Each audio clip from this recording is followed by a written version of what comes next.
It is a great day. It's always a great day the day after the draft. We got Sam Flannel. Sam, before we get into anything, how you feeling this morning? You know what? I'm feeling great. One of the biggest honors so far that since I've been at Woodward Sports is getting to do the draft day reaction with Woodward Pistons' own Jeff Iafrate.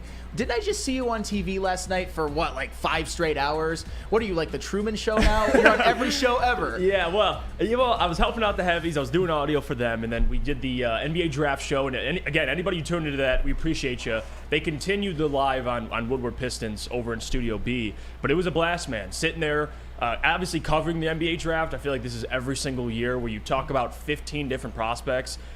You just want to get to the draft. Oh, yeah. You just want to find out who the Pistons are selecting. And we got our answer. It's Ausar Thompson, 5th overall. They stayed put. Troy Weaver didn't trade back. He didn't trade up. And there you go. Ausar Thompson listed him as a shooting guard / small forward. He's a wing in the NBA, 6'7", 220. And again, this is some guy that was mocked to the Pistons plenty of times. It was rumored, Amen and him. The first brothers, I believe, in NBA history to be top 5 picks. Wow. Twin brothers. Safe to say they're better than the Morris twins, I would say, at this point. I would say so. I mean, back-to-back, 4 and 5, that's a more unbelievable story than I think is being covered. Yeah. Twin brothers, one at number 4, one at number 5. That is a night that they certainly will never forget. And we certainly hope that Ausar Thompson turns out to be the right pick for the Detroit Pistons. It was very promising, of course. Yes, it was. And again, Troy Weaver does a really good job at hinting at things before the draft. He does this. It's very subtle. And when he had his pre-draft presser, and one thing that stuck with me is that long ball comment. Like, that isn't nothing. That's something. Him hinting, I don't want to just bunt. I want to go for the long ball. That entails that he's not just going to settle for a player that fits the best. He wants to swing for the fences, which, again, could work out. But also it could not, like any other draft pick. So as much as we may be excited, there is a chance. And there's a lot of pressure on Troy for this draft pick to pan out. But again, in my opinion, if you look at what he said, going for the long ball, Sam, this was the guy. Left on the board, Troy said it. Ausar's been our guy for quite some time now. And he obviously, none of that stuff gets out. But we kind of knew that. He became the favorite or close to the favorite right before the draft. And again, I think his comments match Ausar. Ausar's upside, and I don't think people understand too, it's not just the athleticism. It's not just the size. Like, and I know people bring up shooting, and we'll get to all that stuff later in the show because I do understand the concerns there. But he brings so much, and that's why you take a risk on a guy like that, because you know if he can figure it out, he can be a dude in the NBA. He can be. Absolutely. And I've come to appreciate Troy Weaver's transparency when it came to saying he wanted to go for the long ball and not just settle for a double or a bunt. And Ausar Thompson, whether you like him or not, whether you're concerned about his shooting or not, he is a high upside prospect. And if he hits, he might end up being one of the better picks in this draft. There's also the concern with him missing, the concern about his shot, and all of that is all good and valid. But right now, he at least went. I can't fault a guy for swinging for the fences, and that feels like what Troy Weaver did with Ausar Thompson. So I'm not mad about it. I'm not super excited or anything, but I definitely have talked myself into it. And Jeff Iafrate, I'm sure you'll talk me more into it further on. And again, with Ausar too, you have to understand here. With you look at the pick itself and the prospect of Ausar Thompson, the athleticism, he's going to be a day one pretty elite defender. Like, at least there's that. The shooting, like, we talk about this team needs shooting. They need guys that can defend, specifically on the wing. So I get the whole, well, we need shooters. I knew there was something to them being interested in Jeremy Grant and Tobias Harris. There was something to that. Guys that can play the 4, that can shoot the ball. That kind of, as much as we didn't really look into it, it kind of spoke to what they were looking for. And again, you get a guy day one who could be a great defender. And just to go through Ausar Thompson really quickly, and I want to give kind of a backstory. He obviously played at Overtime Elite. Again, a 2-time Overtime Elite champion. Both seasons he played there, and he picked up the Finals MVP award in both of those of those seasons as well. Troy Weaver said it himself. Even before the Overtime Elite League, these guys were top 5. They were lottery picks. They were top 5 picks. And even after Overtime Elite, they got much better. So for people saying, well, you draft these guys out of Overtime Elite, this is the new age of the NBA now. Like, it's not just, I know typically it's always been college. You draft guys out of college or overseas.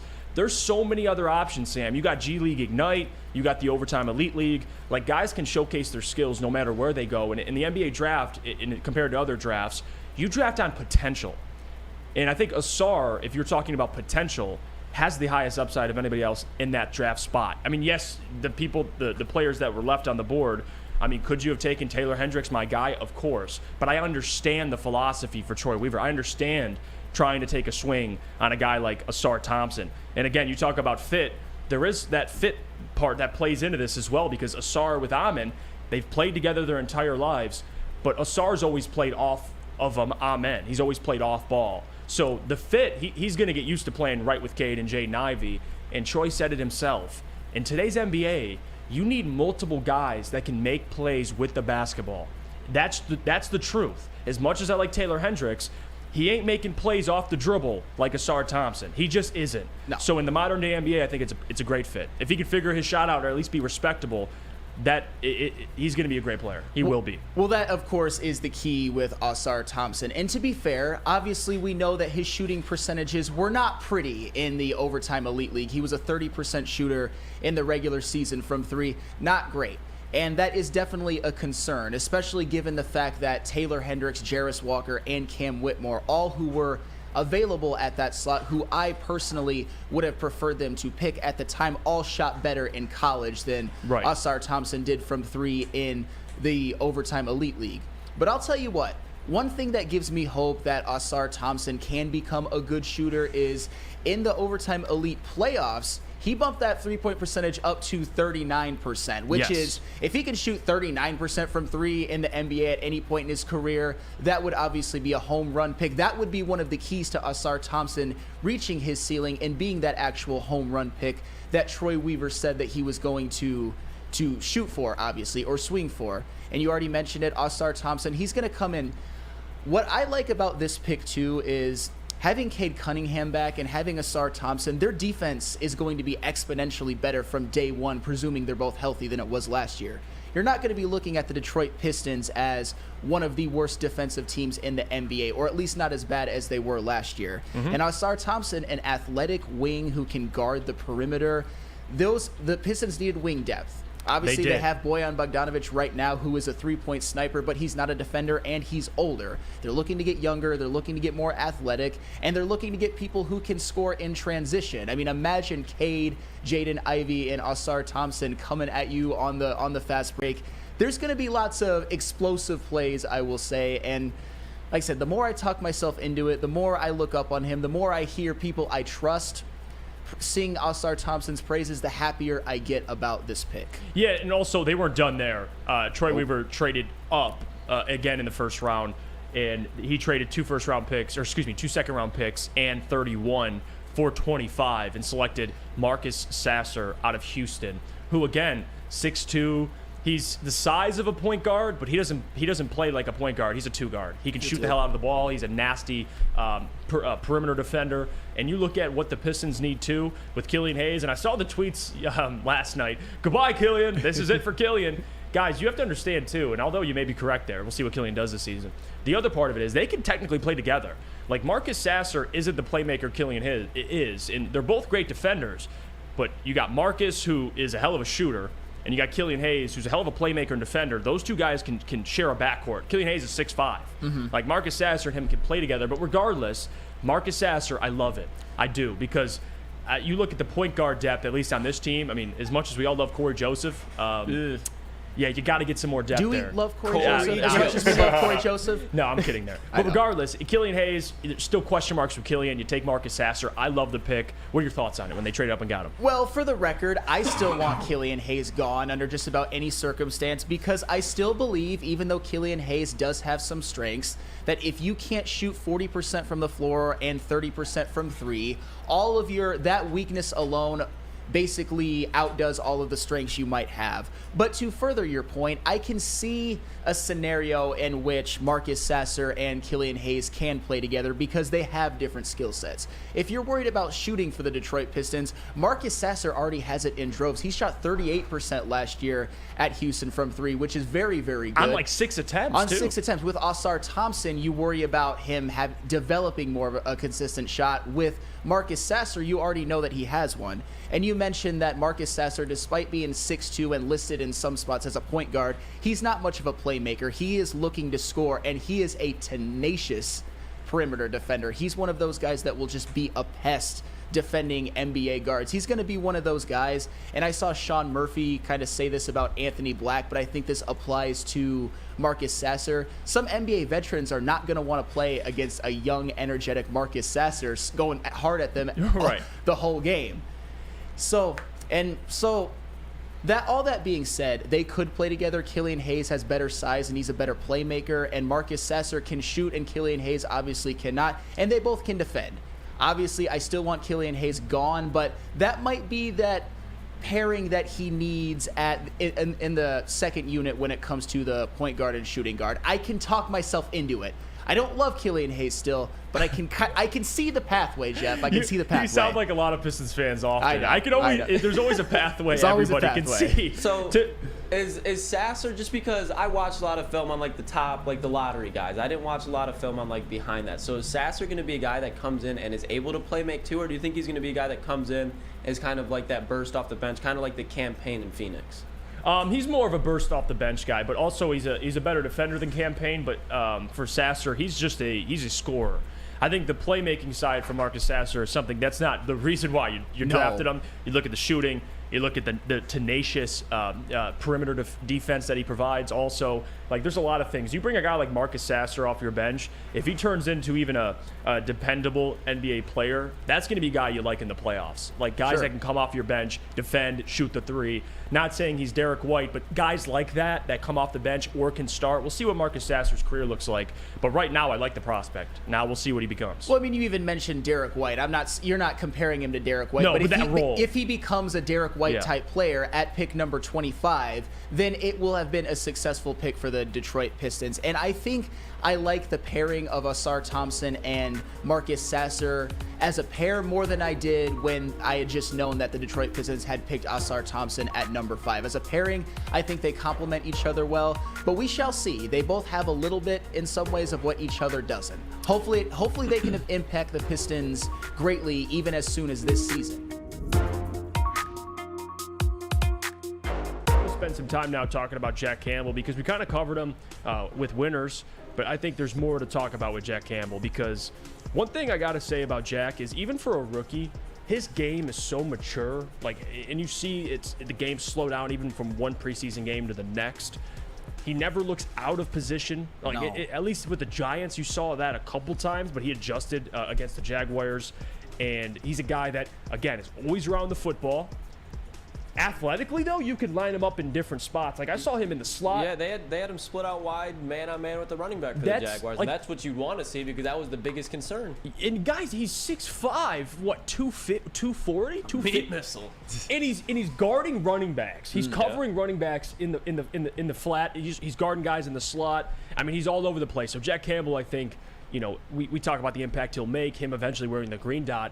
I think Jack Campbell is as far as like starting, I think he'll be starting right away, but being like the best linebacker, I think by the end of the season, you're going to know, Jack Campbell is that guy for the Detroit Lions. It's very obvious to see. Now, there'll be rookie slumps and things that he has to get over, Sam, but he looks like he's ready to go. No, I personally don't think it'll take till the end of the season. You might notice it on week 1 because the best compliment that I can give to Jack Campbell, I know that it's just preseason, but Jack Campbell in this preseason has looked like Iowa Jack Campbell out there, except he's playing, some first stringers and some second or third stringers in the NFL versus Big Ten.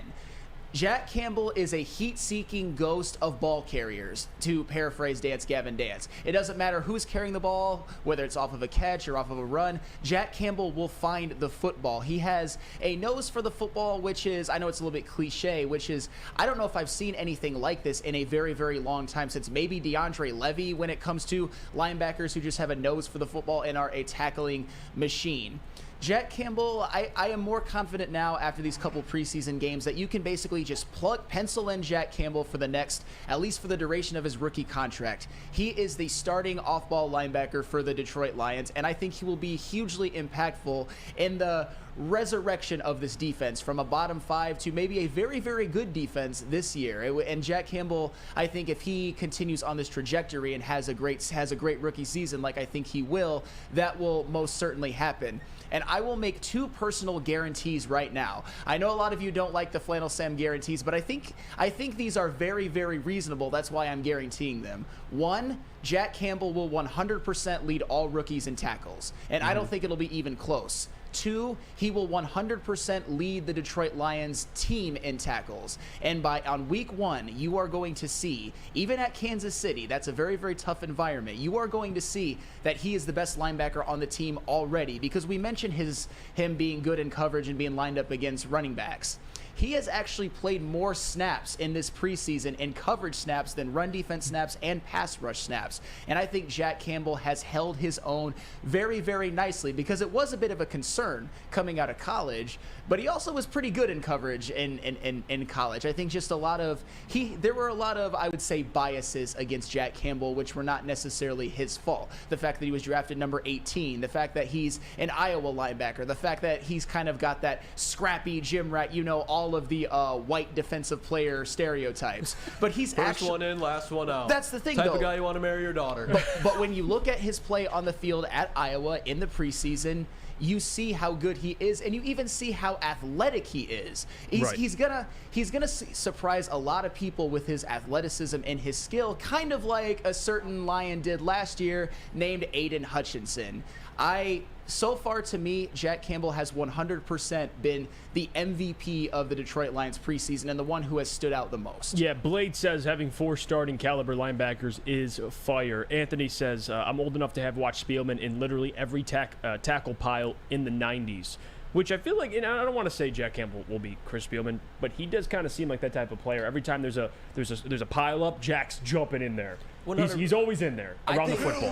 I think Jack Campbell is one of those players where we talk about like a Devontae Adams was born to play the wide receiver position. Patrick Mahomes will play the quarterback position. I'm not saying he's going to be to that extent at the linebacker position, but Jack Campbell was put on this earth to play linebacker in the National Football League. He has all the skills to do so, has all the instincts to do so, and now he has a great coach and a good situation to perform in. I think kind of like how Aiden Hutchinson is going to hold down our defensive line for years, now we got the guy that's going to hold down the linebacker corps for years, and both of them are extremely talented, hardworking, and intelligent guys, and I think we kind of got the same type of thing behind him in Brian Branch, and I'm not willing to go that far because we still got to see both of them from Brian Branch and Jack Campbell, but we have 2 potential Pro Bowlers in their future behind Aiden Hutchinson. I think that's the beauty in it all. I think when it comes down to it, Jack Campbell is going to be the best linebacker in this class. I know a lot of us, especially, like, I'll admit it, I didn't hate the Jack Campbell pick, but for where it was at, I was like, what are we doing? Sure. And now I think is the moment where we get the clarity for the Lions fans that were like me, who were kind of questioning the pick, that are like, okay, this is what Brad was thinking. I trusted in Brad, but again, I couldn't really make it make sense in my mind, but now it's pretty obvious that we got one of the best players in the draft in Jack Campbell. Jack Harrington says Sam endorsing someone equals Jinx City. Is this true, Sam? Well, I mean, I also was higher on Aiden Hutchinson than I think anybody in this building. I know he was a number 2 overall pick, but there were some questions about him. There were some people who were like, oh my God, the Georgia game. Kayvon Thibodeau's got a higher upside. So I get some things right every once in a while. I would say more than every once in a while. You guys just need to listen up a little bit and not just magnify my mistakes. Well, I'll say this about the whole conversation around Jack in this linebacker room, because I agree with what people are saying, and Hoofhearted also commented this, and I can't find the comment. Oh, there you go. Last offseason, we thought we had 0 starting caliber linebackers. Now we feel like we have 4. Which, it's a good problem to have. I wouldn't say they're all, anyone's elite or anything like that, but you got 4 solid guys. Yeah, I would say you got 4 solid guys that pretty much, I think Jack Campbell's obviously the most talented one, but if something happens to Jack where he misses a couple games, something happens to Anzalone, he misses a couple of games, etc. with Derek Barnes and Malcolm Rodriguez, you have a guy that's damn near the same skill level filling in for him. I think as the years go on, Jack Campbell will separate himself, but year 1 as a rookie, I think it's a great situation to have. The Lions don't have a stellar linebacker room, but they definitely have a solid one. And so at least the question I have, and I'll ask you, Sam, and then I'll go to Lucas on this. For Jack Campbell, how far can he or will he, or maybe he is right now, but separate himself from the rest of this linebacker core? Because there's question, Derek Barnes looks better than he did last year. Malcolm Rodriguez, we know how solid he is. Alex Anzalone is a guy that the coaching staff trusts, but what's the path for Jack Campbell to kind of rise to the top among these linebackers? All right, so I think at the beginning of the year, obviously, it's his. I think he's going to separate himself from the beginning as the best linebacker on this team. I'd say the difference between Jack Campbell and the rest of them, obviously, Malcolm Rodriguez looked very good last year. He had a very good game against Jacksonville. You see Derek Barnes is ascending, and Alex Anzalone had a career year last year. You know what they aren't that Jack Campbell is? Jack Campbell is a supreme talent. He was one of those guys that was put on earth to play linebacker, and I think some of the growing pains he might experience some in the beginning of the year, but by the end of the season, I think he will clearly separate himself as the best linebacker on this team, almost to the point where you are going to want to put a green dot right here on his helmet. I think it's going to be, at the beginning, he's going to be the best of all of them. But at the end of the year, you're going to be like, Jack Campbell is like the linchpin of this defense. You're starting off-ball linebacker for at least the duration of his rookie contract, and there's going to be no doubt that anybody can take his position. What about you, Lucas? What do you think? How far can he ascend, or how quickly can he ascend to the top? From the other linebackers in this? Yes. I mean, I think Jack Campbell has all the potential to be a top tier linebacker in this league, so take that where you want it. I think all of these guys besides Jack Campbell have very high floors with low ceilings. Jack Campbell has a high floor and extremely high ceiling. So when you talk about it, Jack Campbell has the potential, and I'm not discarding Aiden Hutchinson, but I'm just saying as far as the production that you get out of him, a guy that's going to get 100 plus tackles as we expect, he has the potential to be the face of this defense as well with Aiden Hutchinson. So when it really comes down to it, Jack Campbell he's in my opinion, definitely going to take over the linebacker room as far as being the most talented linebacker, probably by the end of the season, if not clearly in the next. And he has the potential to be the most talented player on this defense just with his natural skill set and size and his IQ to diagnose the plays. So I think he's going to be one of those guys where before the play, we are going to see Jack Campbell moving everywhere, kind of like how Luke Kuechly did, adjusting the defense, getting him in the right spots. And that's what's going to make Jack Campbell so vital, because not only is he going to be good, but he's going to make everyone around him so much better just because of the football player that he is and the things that he knows about football. And I'll say this about Jack Campbell. I do think he'll be starting next to Anzalone, but Anzalone to me will be linebacker 1 this year. Now this is a lot of experience that Jack Campbell can kind of take in and learn next to Anzalone. I think he'll have the green dot, obviously, but next year, and the year after that, like, it's Jack Campbell time. As the years go on, Anzalone's not getting any younger. Jack is only going to get better. So I think this year he'll be kind of groomed along. He'll play a lot. I don't think he won't play. Clearly, he's going to play a lot. He'll even start. But I think Anzalone's going to be linebacker 1 this year. And then as time goes on, it'll be Jack Campbell's time. But they got a stud. I'm not saying that he won't start this year or anything like that, but you know, they did re-sign Anzalone, and he still is kind of their best linebacker. Well, I think that is more technicality. I think Alex Anzalone might have the title as linebacker 1, and obviously he has more experience, but I just think you're going to see from week 1 on that Jack Campbell is the better player. And I'm not saying this as a shot against Alex Anzalone. I think what he did last year was very, very good and commendable, but that is his ceiling. His ceiling is mid, by definition mid. I know mid has kind of become a derogatory term, but by definition it means you're a middle of the pack linebacker, which he was last year, maybe even a little below middle of the pack, but still his ceiling is mid. Jack Campbell's ceiling is certainly not mid. Is he going to hit it this year? Probably not, but it wouldn't shock me if he comes close to it by the end of the year, and then maybe even surpasses the ceiling at some point, which we even think he has. I mean, Lucas,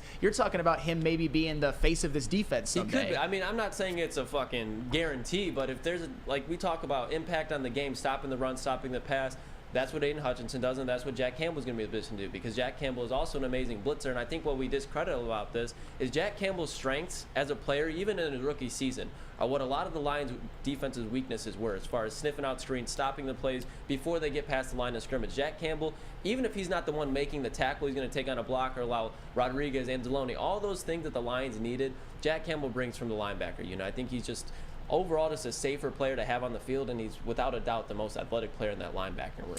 Yeah, no, I agree. I think upside, right, potential, size, definitely. But he checks all the boxes. The only thing I think the Lions would be worried about is his inexperience. I don't know if you want, Jack Campbell being linebacker 1, this year. But again, I'm not going to argue with any of the facts you guys are bringing up about Jack. It's exciting, to say the least. I think he'll be out there immediately, and I can't wait to watch this dude. And Hoove-Hearted made a great point as well, comparing him to Aiden. He says Campbell will likely be Hutch of last season. First half of the season, he was okay, learning, and blew up the second half of the season. I could see a similar trajectory from Jack Campbell.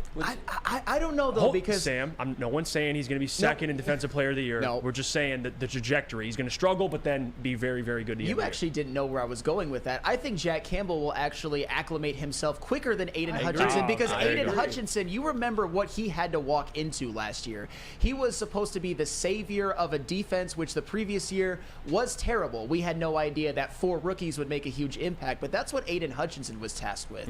Jack Campbell, he's coming to a defense in which he could be one of the missing pieces of one that goes from, as a whole, being bad last year, but definitely improving down the stretch, to being a very, very good defense. I don't know if he will ever be as impactful as Aiden Hutchinson as a whole, but I think he will definitely acclimate himself quicker, mainly because of the situation and because Jack Campbell is just one of the smartest football players coming out of college I think the Lions have drafted in like 5 to 10 years. Well, here's this comment, though. Chuck Brewer says, disagree. Edge rushers just go. Linebackers have to read and react, which is also a great point. That's the thing where it's like, to Flannel's point, we've seen Jack Campbell do exactly that consistently through this preseason. And I understand that it's going to take, obviously, some time for him to fully come into form. But what you see week 1, he's not going to have a tackle in his face every time where he's going to have to learn how to get off this tackle. Now he's going to be able to read the gap and now just use his natural ability to get through the gap. And there's going to be a guy that's probably not as big as him. They're not 6'5", 230, whatever Jack Campbell is.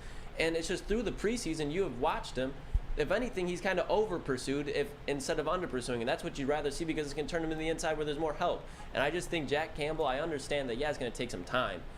But then again, this is exactly why people were excited at the draft pick, if you were. I understand a lot of people here were questioning it, but Jack Campbell's a linebacker you can plug in on day 1, and he will be able to hold his own. There might be those times, though, like week 1 against Andy Reid's offense, where he's he's going to be confused. And it's the first-team offense, right? Like, this Kansas City offensive line, one of the better offensive lines in the league. He hasn't faced an offensive line like that with the Giants second-stringers and the Jags second-stringers. It'll be an adjustment period, but we all agree, man. Jack Campbell, he's that dude. No question about it. The guys in the back here at Woodward Sports. And we're talking about Jameson Williams, and he brought up a point that I knew, but I didn't think about.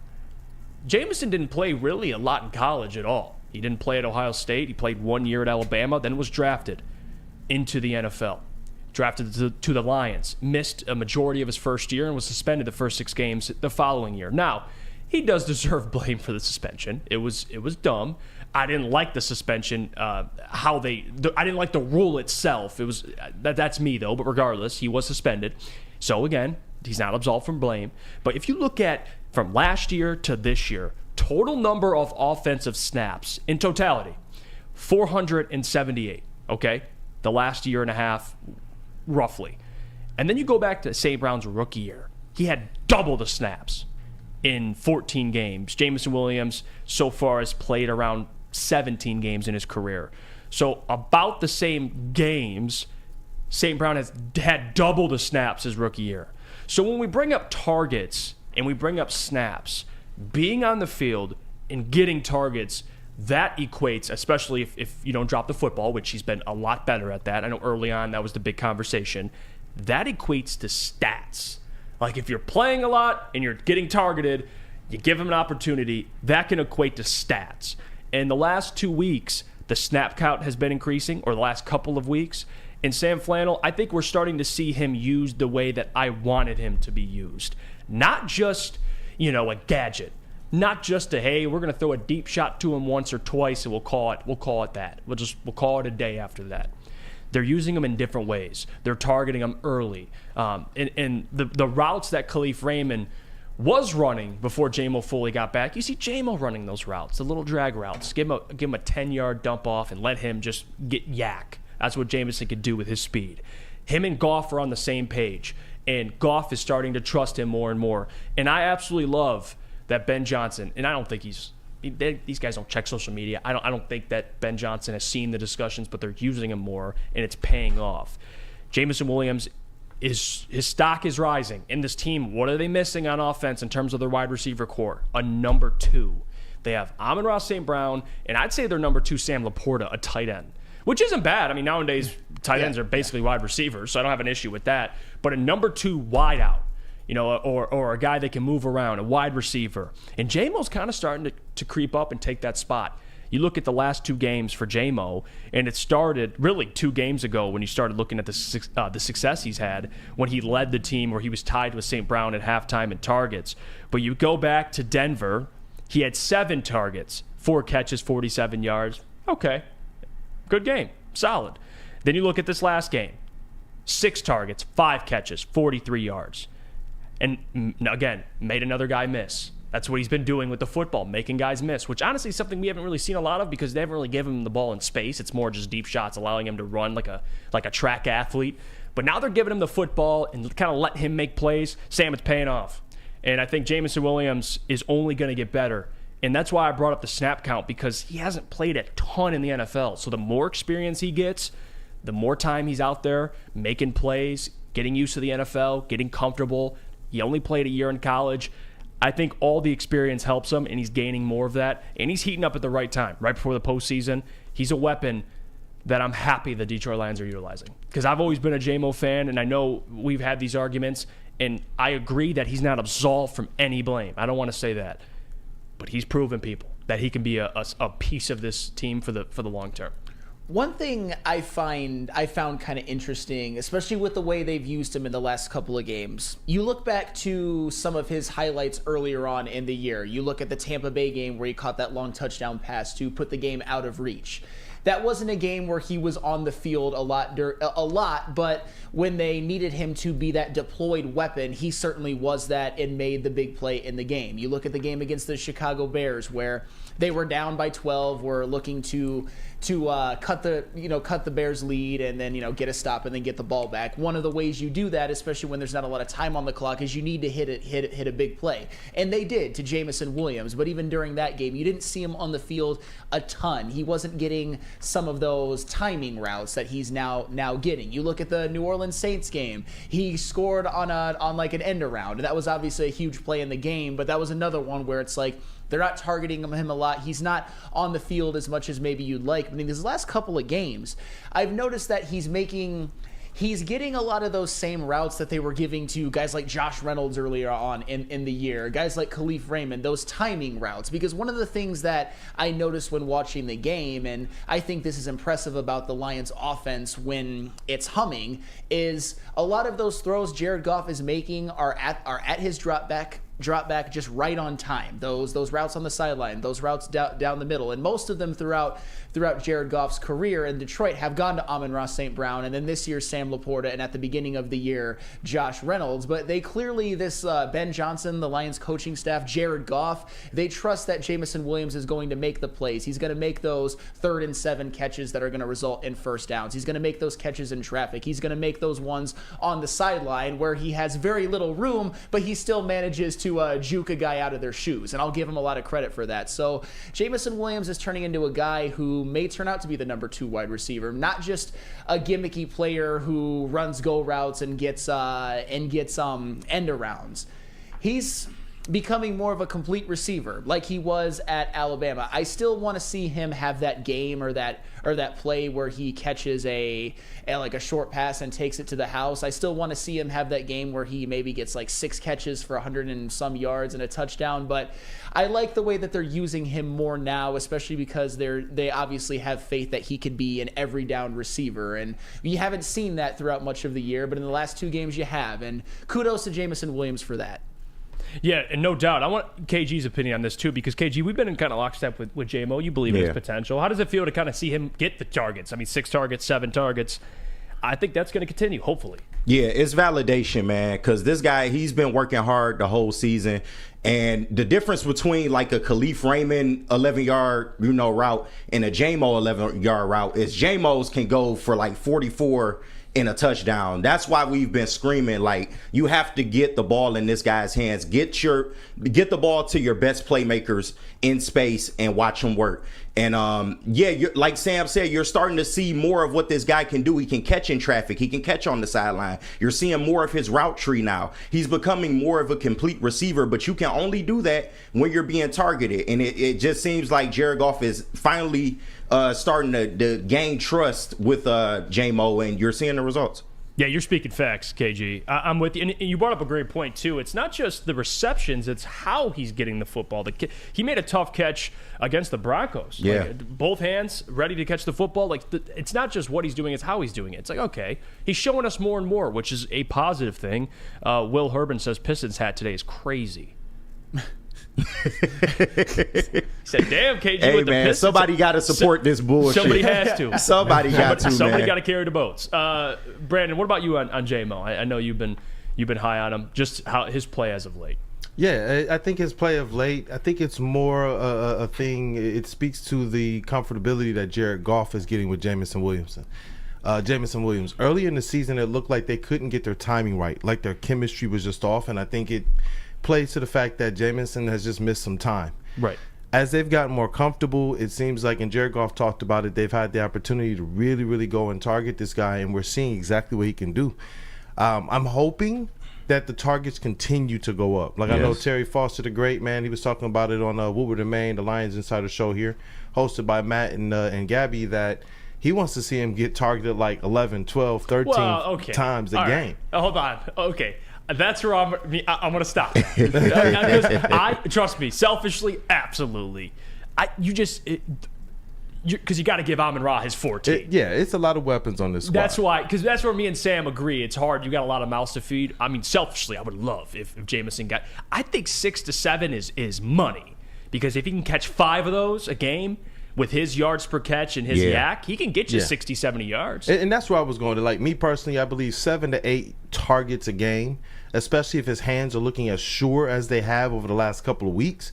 He's held onto the ball through some big hits. He's held onto the ball going through the middle, catching it, and really finding a way to get him in space. Another thing that I want to see the Lions hopefully do a little bit more of is add some of those wrinkles where they get him incorporated in the run game and some reverses, and really allowing him to allow his speed to make a difference in space. Absolutely. That's something I definitely want to see the Lions do a little bit more of. And with the type of offensive coordinator that Ben Johnson is, I already know he got those wrinkles all the way, already ready for this squad. I wouldn't be surprised to see something like that kind of come to fruition against the Dallas Cowboys. I want to read some of these comments. People are preaching facts in the chat. Got to give him some credit here. Silent says, I love how he's catching with his hands now, which makes him much more of a friendly target.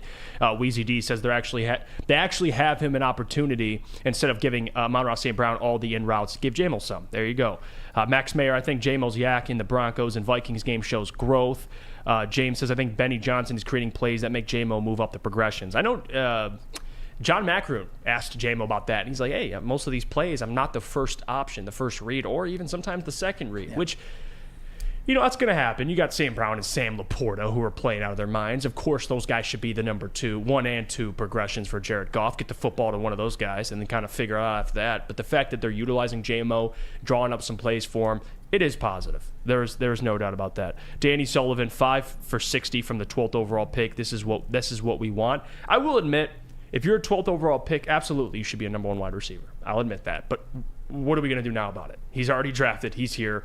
If you could at least just be a number 2, Sam, I'll take it. But I'm not going to sit here and argue that you draft a guy 12 to be your number 2 wide receiver. I got nothing for that. I mean, because he is right. And I don't think this is the day to really be crapping on anyone when it comes to the Detroit Lions. I'm not saying he was doing that. I get his point 100%, and in principle, I agree with that. That's why, and here, I'll make a statement that might sound a little bit, you might not like it at first, but I just have to put this out there. Uh-oh.